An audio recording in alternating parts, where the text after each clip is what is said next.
Cina Om.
Mulai dari bawah, depresi.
Ya, assalamualaikum.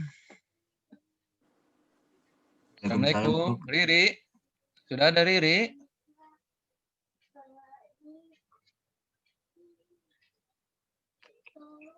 Halo, sudah ada Ya, Riri? Dok. Sudah ada Riri, Dek?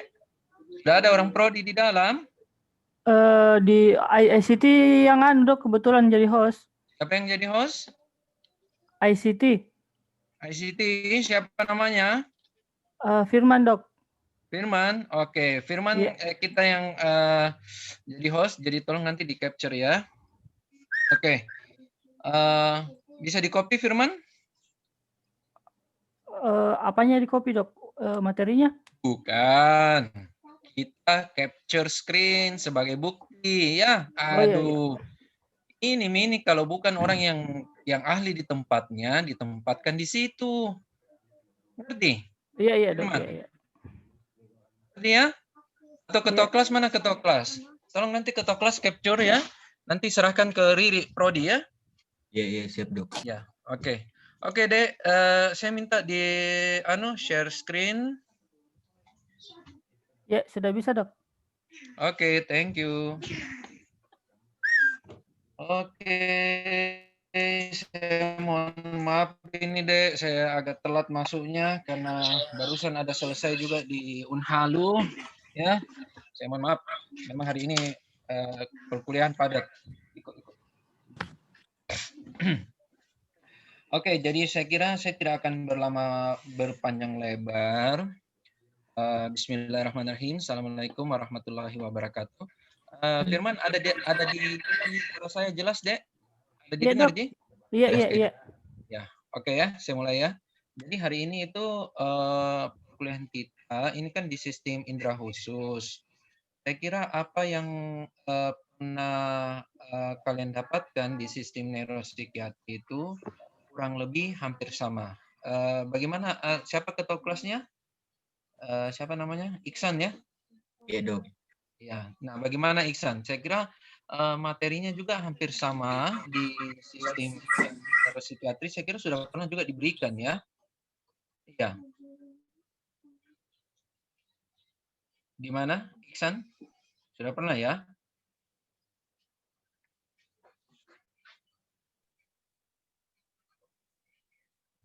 Bagaimana? Nah begini, karena saya kira saya tidak akan berlama-lama berpanjang lebar hanya untuk membahas sesuatu yang sudah pernah dibahas sebelumnya. Apalagi ini terus terang kalau kita berbicara tentang tentang nervus cranialis, sistem sensoris dan aplikasi klinikalnya itu, saya kira yang lebih komplitnya kita dapat ketika kita dulu di sisi sistem neuropsikiatri ya. Jadi saya cuma ingin memastikan bahwa ini materi hanya bersifat ulangan ya. Cuma yang akan saya lakukan, saya akan lebih ke arah penegasan-penegasan yang dalam hal ini adalah ya tentunya kita karena kita adalah di sistem special sense ya, special sense ini tentu yang penting kita harus pelajari adalah bagaimana kita melakukan pemeriksaan nervus cranialis yang utamanya kaitannya yang bersinggungan dengan fungsi daripada penglihatan, fungsi daripada pendengaran, ya, yang dalam hal ini adalah Departemen Ophthalmology, kemudian Departemen HT, kemudian kalau dari kulit saya kira tidak begitu banyak bersinggungan ya, karena kita kan lebih ke arah saraf kranial, ya. Karena ini lumayan banyak, ini slide-nya 92, sementara waktu cuma dikasih 1 jam ya. Aduh, kok nggak mau ini ya. Ya, jadi di sini dilihat bahwa tujuan instruksional umumnya bahwa setelah mengikuti program ini, adik-adik sekalian diharapkan tahu bagaimana aplikasi ya aspek klinikal daripada saraf kranial dan sensibilitasnya yang dikaitkan dengan anatomi dan yang dikaitkan dengan pertimbangan anatomi dan fisiologinya. Kemudian tujuan instruksional khususnya dapat menjelaskan 12 pasang daripada saraf kranial mulai dari persiapannya sampai kita melakukan interpretasi. Kemudian bagaimana kita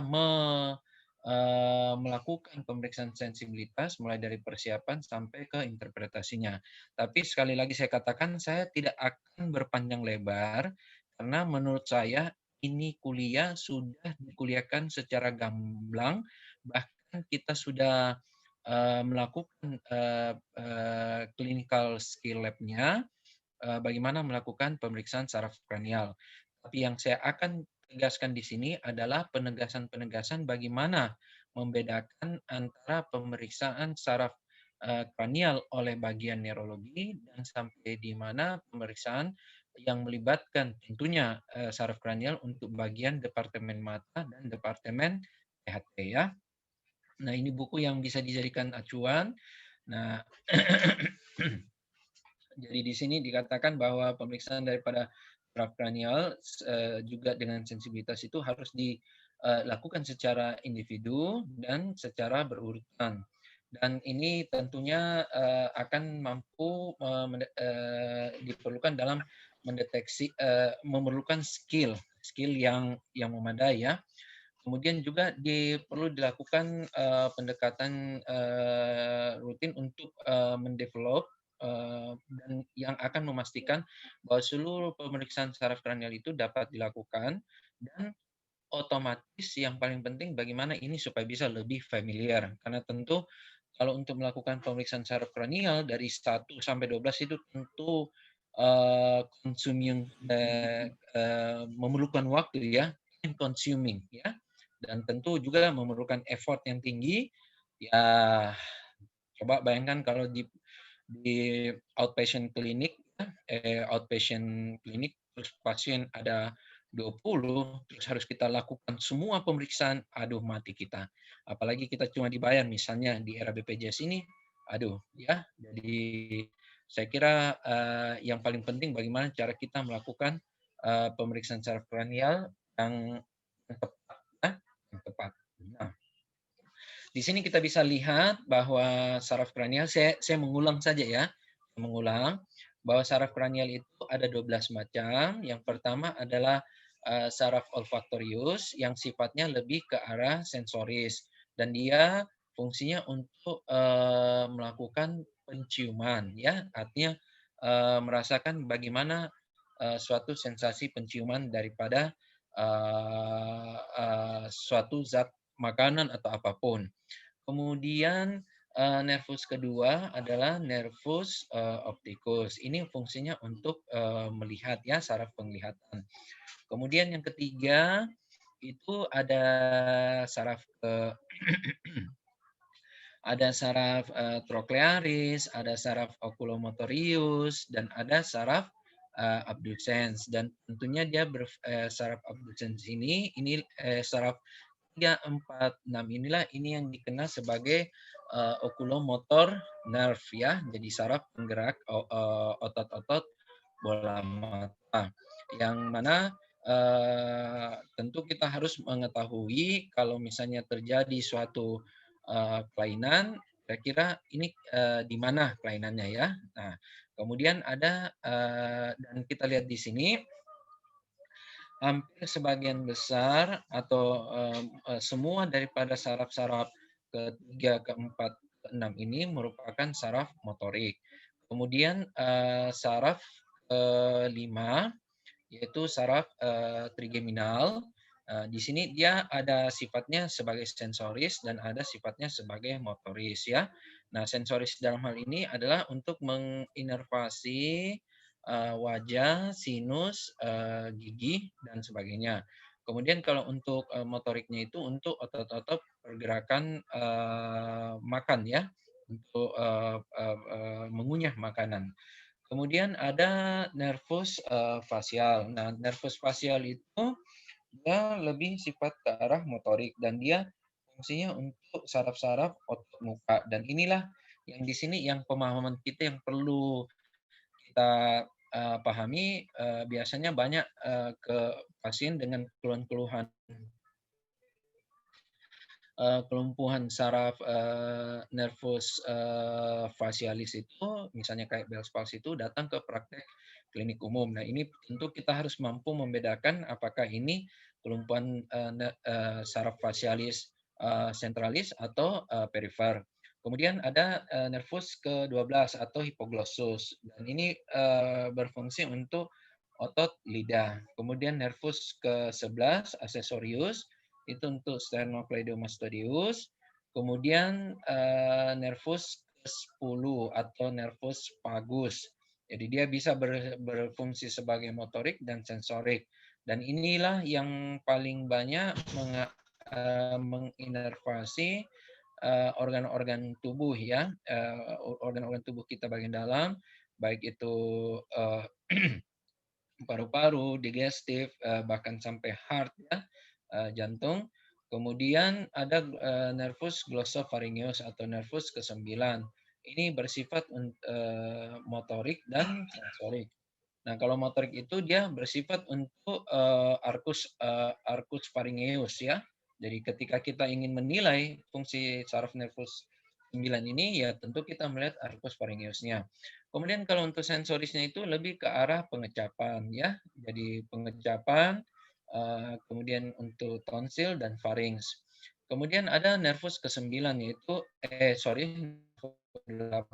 yaitu vestibulocochlearis. Ini fungsinya untuk sebagai nervus yang sifatnya sensorik untuk pendengaran telinga bagian dalam. Kemudian ada juga ini nervus 8 dalam hal ini adalah intermediate motor. Ini nervus nervus ke-8, ya, nervus ke-8. Nervus antara 7 dengan 8 itu namanya nervus intermediate, ya. Itu fungsinya untuk motorik dan sensoris juga, ya. Oke, nah kita lihat di sini, ya, ini sudah jelas nervus olfaktorius untuk bagian hidung, nervus optik untuk retina, oculomotoris untuk penglihatan, pergerakan bola mata dan iris ya.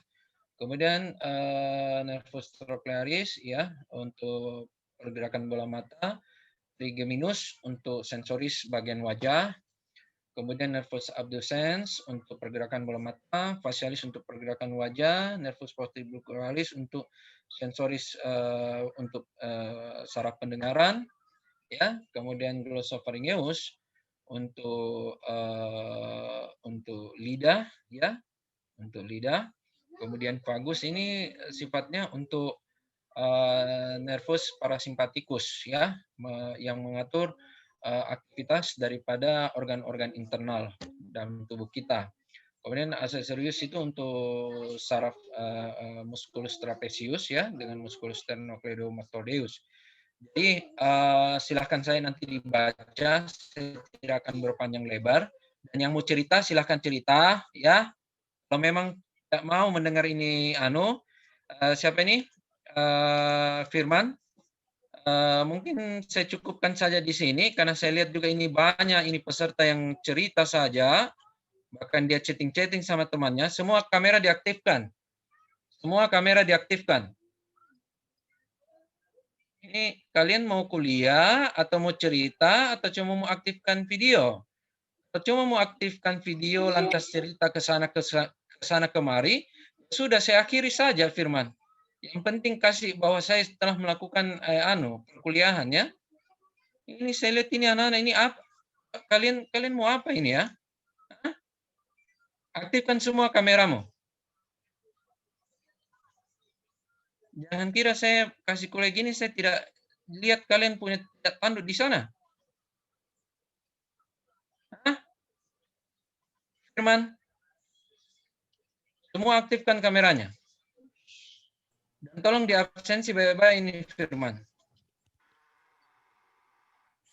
Heran saya lihat ini mahasiswa.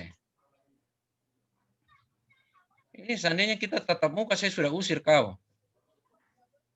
Ya? Kau tidak ada attitude-mu semua. Iya dok, sudah biasa diinfokan nih kasih aktif kameranya. Ada juga yang belum kasih aktif dok. Aktifkan itu kameranya. Ini mentang-mentang karena jarak jauh, kau cuma aktifkan, kau baleh-lehe situ. Tidak mendengarkan apa orang cerita. Kau kira orang kasih kuliah di sini tidak berbusa mulutnya? Jangan kira karena kau anak S1 Unhas ya. Tolong Firman, di screen capture semua. Semua yang belum aktif videonya diaktifkan itu deh. Iya dok, iya. Ini saya perhatikan ini mahasiswa baru, mahasiswa sudah kelihatan kayak bos di situ. Saya tidak suka begini deh. Kok kira saya sementara membaca, saya jelaskan kok ini punya slide kok bisa main-main di situ? Hah? Siapa yang mau cerita? Yang mau cerita out saja. Saya tidak suka lihat anak-anak kayak begitu. Kurang ajar. Kau aktifkan semua kameramu.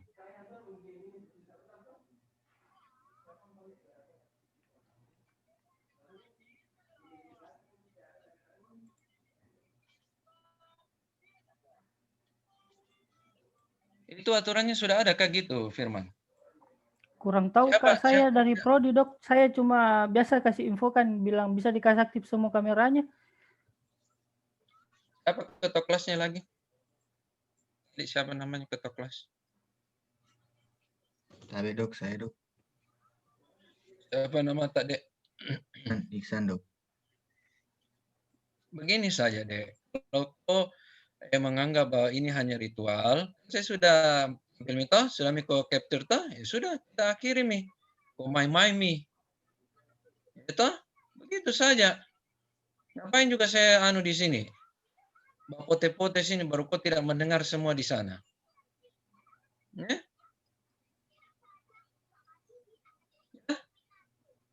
Bagaimana, Iksan?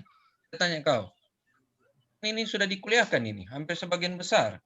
Cuma tadi saya cuma mau jelaskan sedikit penekanan di mana perbedaannya ketika seorang oftalmologis dengan seorang neurologis. Bagaimana perbedaannya antara seorang HT dengan seorang neurologis. Di mana itu perbedaannya? Ini sudah semua di neuropsikiatri. Ya. Kalau ada yang mau cerita silahkan keluar saja. Kalau memang kok, saya tunggu. Keluar saja. Saya tidak butuh anak yang begitu. Kau kira dengan saya tidak aktifkan kamera di sini, saya tidak bisa lihat kau? Saya pantau kau juga di sini. Kalau memang tidak mau masuk kuliah, keluar saja. Gampang, Ji. Kasih mati itu anumu, pakai datamu. Hah? Supaya hemat. Hah? Keluar saja. Bagaimana, Iksan? Bisa saya lanjutkan ini? Bisa, Dok. Iya. Tolonglah hormati orang di sini.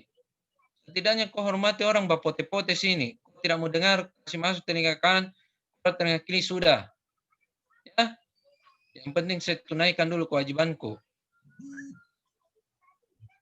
Tapi jangan kau kurang ajar situ. Orang sini bapote-pote, kau situ ketawa-ketawa. Kau situ main game. Mending kau keluar saja. Apa itu tadi? Laki-laki. Apa ini? Kok baru mahasiswa nah? Baru kau S1. Kalau nak mau kuliah keluar saja. Cepat. Itu yang laki-laki itu tadi. Yang ketawa-ketawa. Ada yang mengaku. Saya tunjuk itu. Keluar itu. Keluar kok. Masih belum mau keluar. Saya sebut namamu itu. Saya bikin malu kau.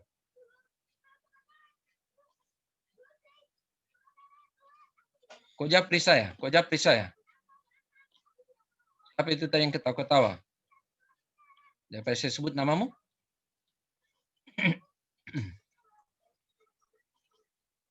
Tunggu. Kalau kau memang lelaki jantan,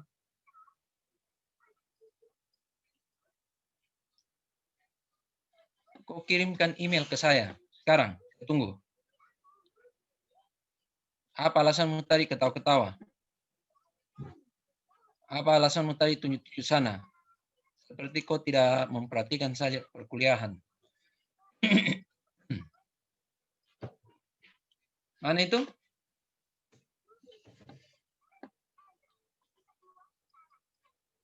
Tak berani? Saya tunjuk mana? Kalau saya tunjuk, akan lebih parah lagi. Saya akan lebih kenal mukamu. Dan kita masih akan ketemu di Kosap.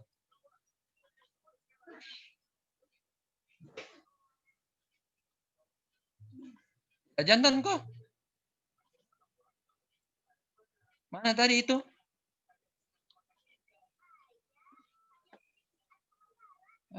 Kau itu saya semua bikin orang di bad mood nih ya. Bad mood ini saya lihat kau begini semua. Teman? Iya, Dok. Teman, tolong kau bikin laporan ini. Oh iya, Dok. Kenapa ini begini nih mahasiswa sekarang? Gak ada cicutnya. Mentang-mentang jarak jauh.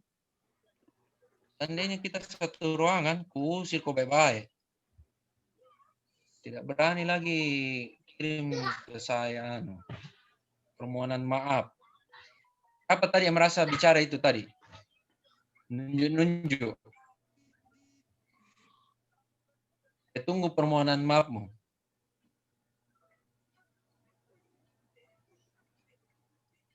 Tidak bisa begitu, Dek. Itu barusan S1 sudah begitu gayamu. Apa saja. Bilang saya kalau tidak mau kuliah, akhiri saja. Saya juga dengan senang hati. Masih banyak pekerjaanku yang lain.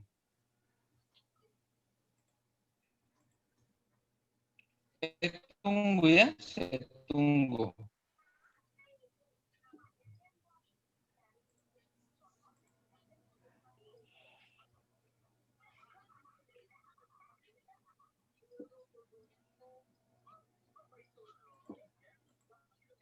Belum ada yang mau mengaku.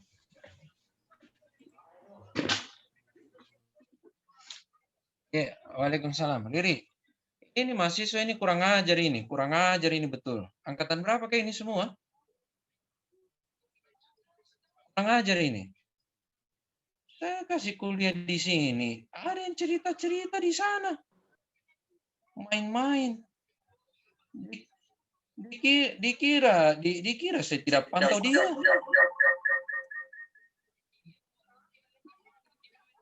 Iyalah. Ada saya lihat.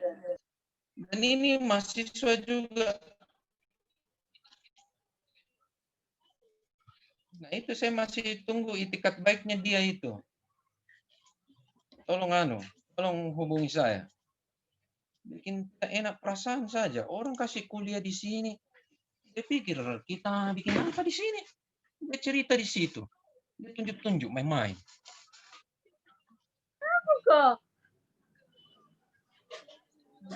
Kok ntar mau ke lagu. Iya. Oke.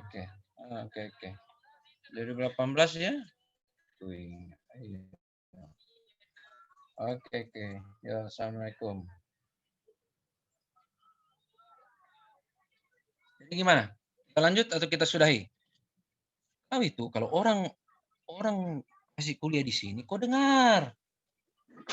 Saya kan sudah tegaskan. Saya tidak akan berlama-lama. Karena ini sudah pernah kau dapat secara detail di neuropsikiatri.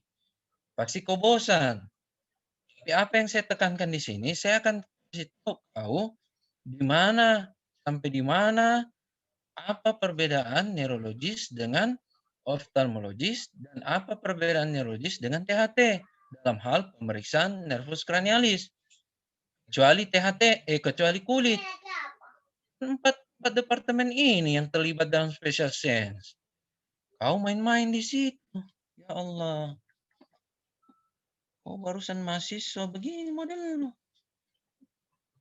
Luar biasa. Ya, saya sampai jam 11. Begitu jam 11 sudah. Saya sampai jam berapa ini Firman? Jam 11 dok, karena jam 11.10 ada Firman? lagi jadwalnya. Sampai jam berapa? Jam 11 dok. 11 berapa? 11.45 sih dok, tapi ada jadwal jam 11.10 lagi selanjutnya. Oh, berarti jam 11.10 bisa ya? Saya sampai Iya dok. 11.10 ya? Iya. Bisa. Tolong nanti saya diingatkan Firman di. Begitu sudah jam 11.10 kasih tahu saya supaya saya akhiri. Oh Ini iya kan dok. Iya. serang nyita waktu lagi. Iya dok. Iya. Anak.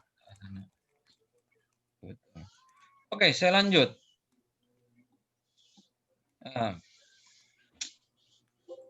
Jadi kayak tidak enak ini kita. Nah ini kalau untuk pemeriksaan nervus olfaktorius ya, saya kira ini sudah jelas. Kalian sudah juga melakukan pemeriksaannya bagaimana caranya untuk pemeriksaan nervus olfaktorius ya. Cuma yang perlu diperhatikan ketika kita ingin melakukan pemeriksaan nervus olfaktorius, jangan kita memberikan zat-zat yang bersifat merangsang ya. Dan perlu juga kita perhatikan apakah ada obstruksi atau tidak di mukosa nasal. Nah itu sangat penting. Jangan sampai nanti kau katakan bahwa oh bapak ibu ini mengalami gangguan penciuman. Padahal kau tidak lihat dia lagi pilek, ya, lagi flu. Oh ini dimarah sampai gitu. Ini ranah daripada HT, ya. Nah kalau neuro itu biasanya kalau dia sifat gangguan nervus olfaktorisnya, kalau misalnya ada tumor atau kalau misalnya ada fraktur di basis krani anterior, utamanya di os cribiformis ya, tempat turunnya itu cabang-cabang daripada saraf olfaktorius. Nah, itu kadang di situ karena pernah ada satu kejadian ya, seorang neurologis ya, ini pasien dia ada mengalami trauma kapitis. Nah, dari trauma kapitis itu ternyata dia ada perdarahan di fossa anterior ya, di fossa anterior. Nah, kemudian mungkin pada saat perjalanan perawatan pasien di bangsal itu, pasien bertanya, kenapa saya punya penciuman ini agak sedikit terganggu. Nah, tanpa dia melihat hasil pemeriksaan CT scan-nya, dan memang jelas perdarahan itu ada di fossa anterior, lebih tepatnya di tempat daripada nervus olfactius. Ya, saya nggak tahu bagaimana ceritanya, cuma sampai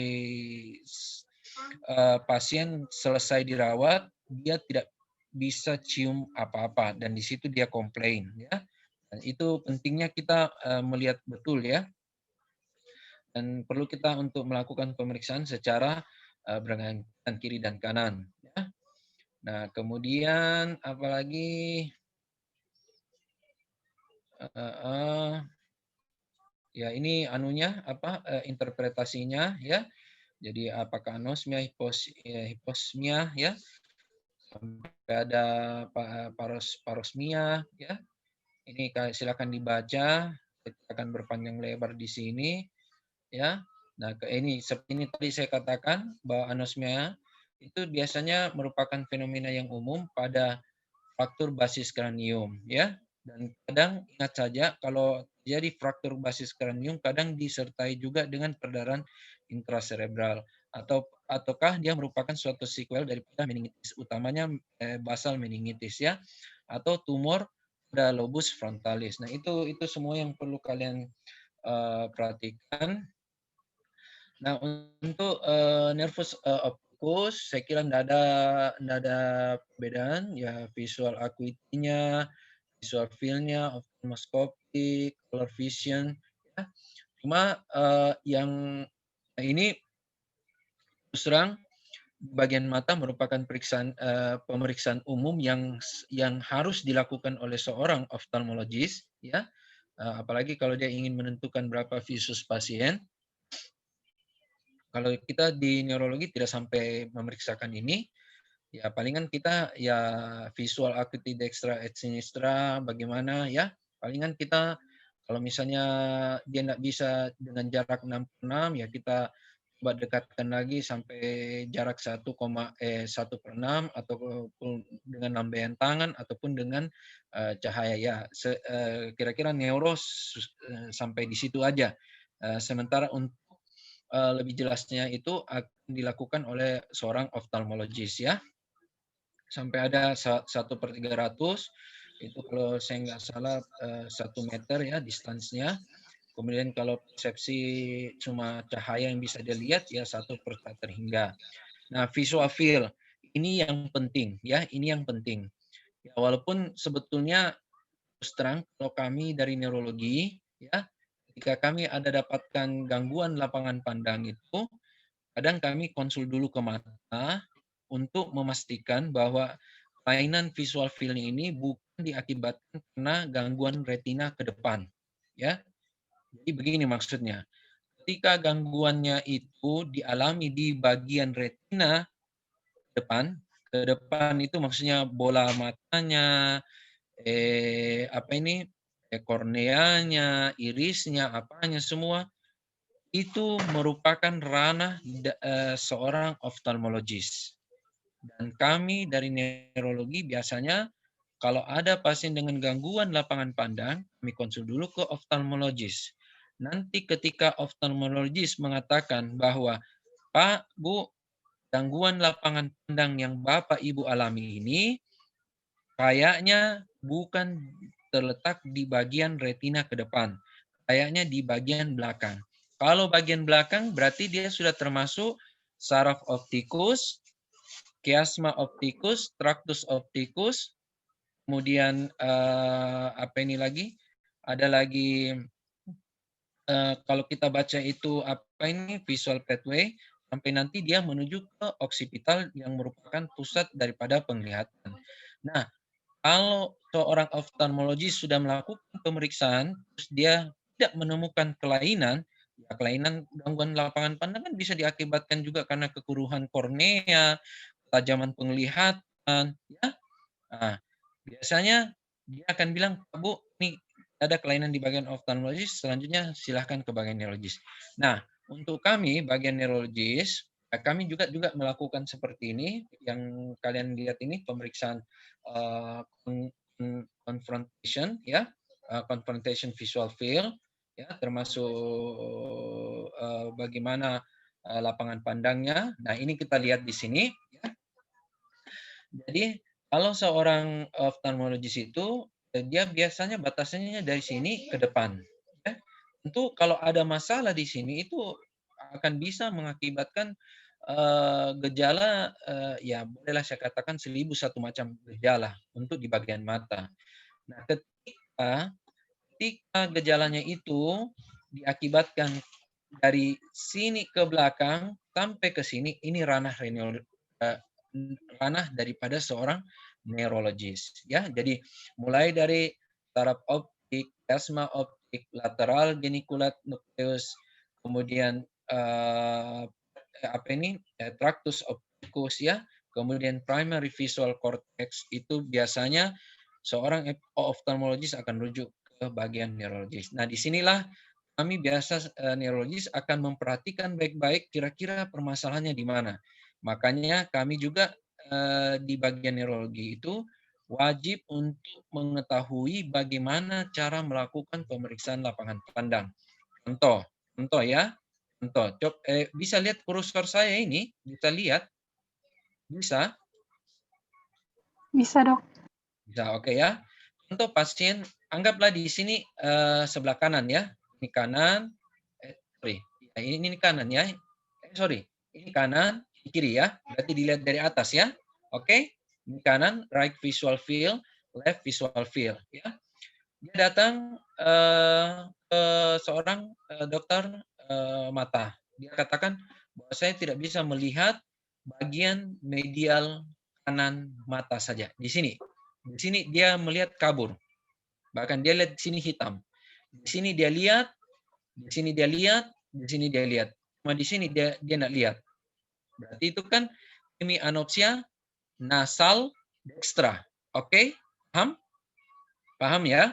Nah, sekarang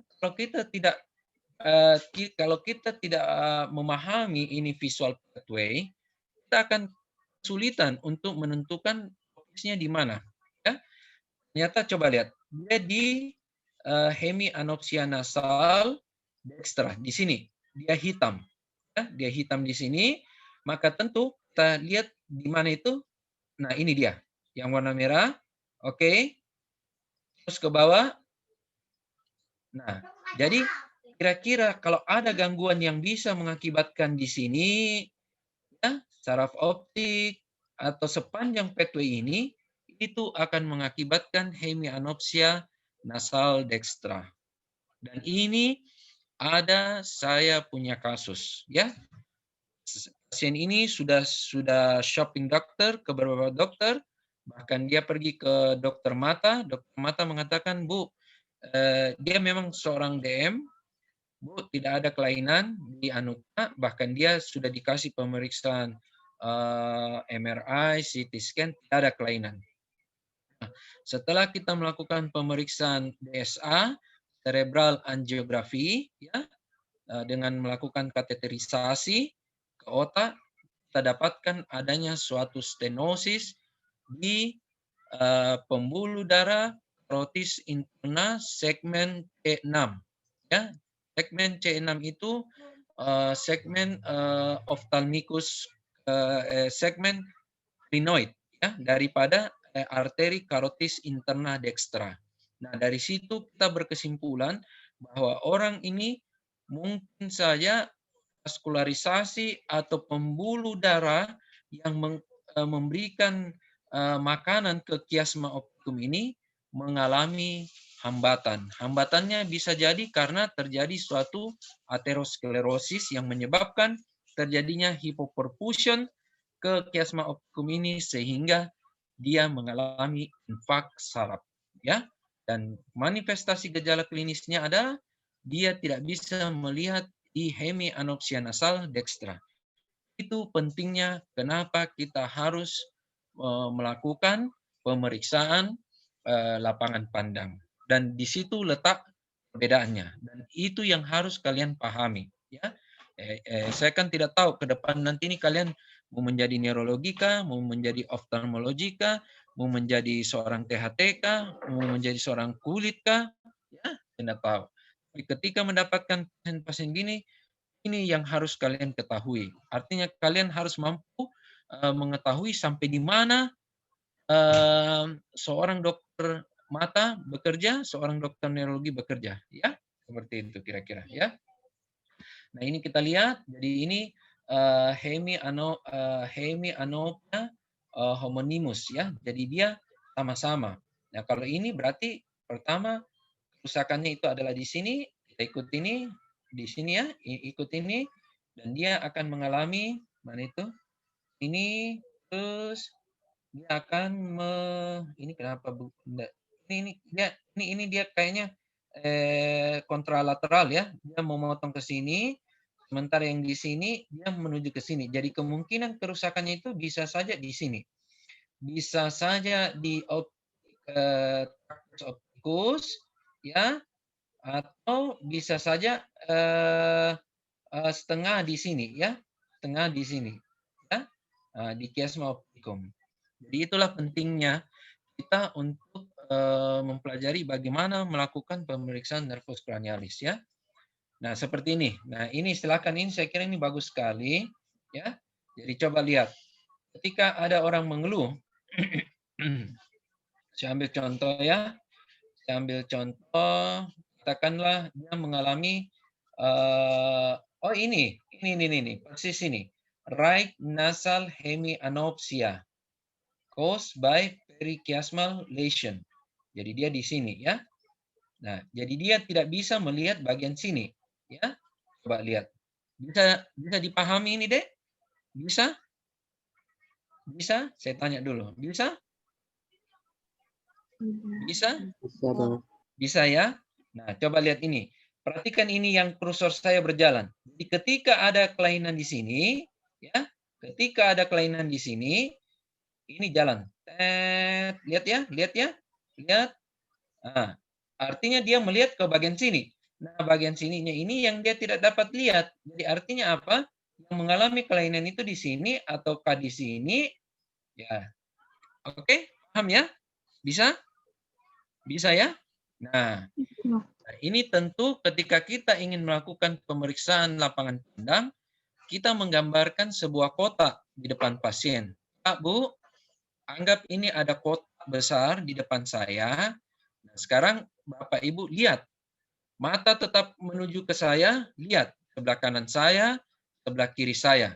Jelas tidak? Atau ada tidak yang Bapak Ibu lihat warna hitam? Oh, itu dok. Kayaknya sebelah kanan saya nggak bisa lihat dok, hitam. Nah, persempit. Oke Bu, sekarang tutup mata kiri. Coba Bu bayangkan ada kotak di depannya Ibu. Sekarang lihat, yang mana gelap? Tetap dok, yang sebelah kanan. Nah, berarti dia apa itu? Apa itu kira-kira? Jadi dia mengatakan dia ada gelap satu tempat. Ya. Jadi kalau ini kan right homonis hemianopsia. Jadi dia cuma ini saja, ya. Itu bisa, ya. Jadi kalau kita menggambarkan defek lapangan pandang itu kita memberikan kayak kotak di depannya pasien, ya. Dan kalian perlu juga ketahui bahwa jalur penglihatan ini, pathway ini, dia divaskularisasi oleh pembuluh darah.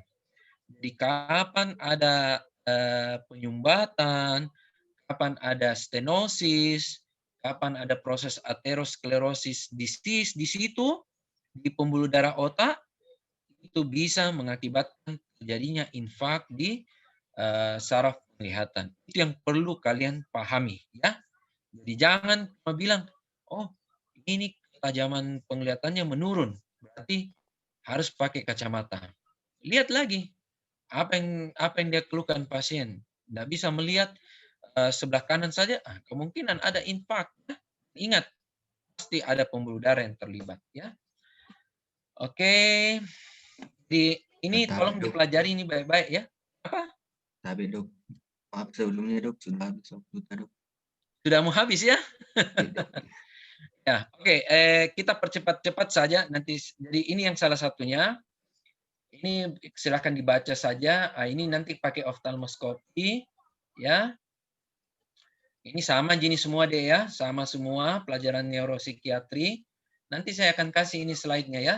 Ini sama toh, tidak ada masalah. Ini juga sama.